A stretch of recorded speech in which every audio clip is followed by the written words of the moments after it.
amanah baik tingkat kecamatan maupun tingkat kelurahan. Hal-hal seperti asumsi-asumsi atau indikasi-indikasi keberpihakan itu pasti ada. Karena saya yakin mereka yang berkepentingan sebelum ke warga pasti ke pengurus daerah. Tergantung asumsi warga dan bagaimana menyikapinya. Ya. Dan kembali juga tergantung bagaimana Pak RW, Pak RT cara menanggapi dan menyikapinya. Itu tentunya menjadi dinamika. Tapi tidak apa-apa, betul kita juga forum RW, ketua RW, ya itu sudah menjadi harus konsekuensi dari kepengurusan, ya, dari kewilayahan. Mohon maaf kembali, saya tidak mematahkan semangat, hanya saya juga sedang berpikir banyak bagaimana cara mengetahui kelemahan-kelemahan mereka. Ya, sama saya juga berpikir bagaimana saya ingin tahu banyak kelemahan-kelemahan mereka.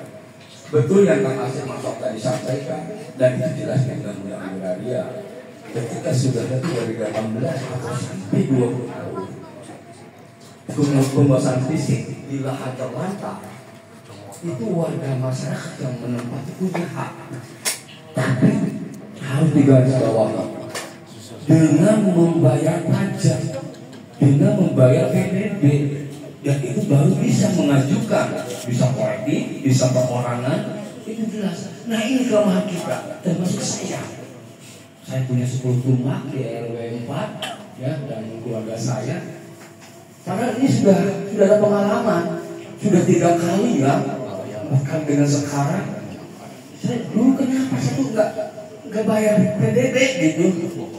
Itu kesalahan saya pribadi, dan ya nggak ada, kenapa nggak ada motor, nggak ada penggagas gitu. Kalau tingkat RW ya, kalau di keluarga saya gitu, yang terlena dan merasa meyakini tidak akan ada seperti hal ini lagi, karena saya sudah 3 kali mengikuti kelemahan, sehingga ya saya mungkin selalu hadir di sana gitu kan. Ketika saya kemarin memperlihatkan SHM, ya meskipun saya belum melihat, hanya di foto saja dan belum saya cek, waduh kalau sekarang kan gitu, saya selalu akan sekat. Kenapa waktu itu saya tidak langsung bayar PBB dan untuk mengarah ke tadi kepemilikan SHGB, ya kan ini. Nah sekarang kayaknya sudah terlambat menurut saya, benar ya, sudah terlambat yang sudah terjadi, dan saya sudah diperlihatkan SHGB tersebut. Gitu.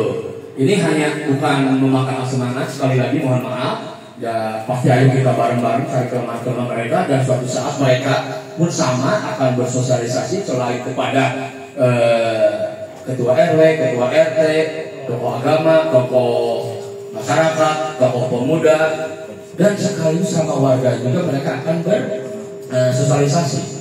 Dan ya ini seandainya, mohon maaf, seandainya terjadi, salah satu juga dapat info dari si pengacara tersebut. Nanti seandainya ini terjadi, si uang kerohian itu tidak ada pihak, tidak lewat camat, tidak lewat Danramil, tidak lewat Kapolsek, tidak lewat tokoh pemuda, tokoh agama, tokoh masyarakat, tidak lewat ketua RW, ketua RT, keamanan, tidak ada pihak.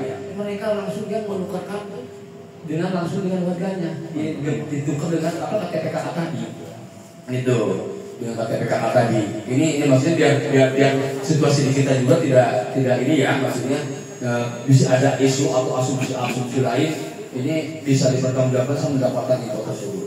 Itu saja yang kita dari saya. Terima kasih.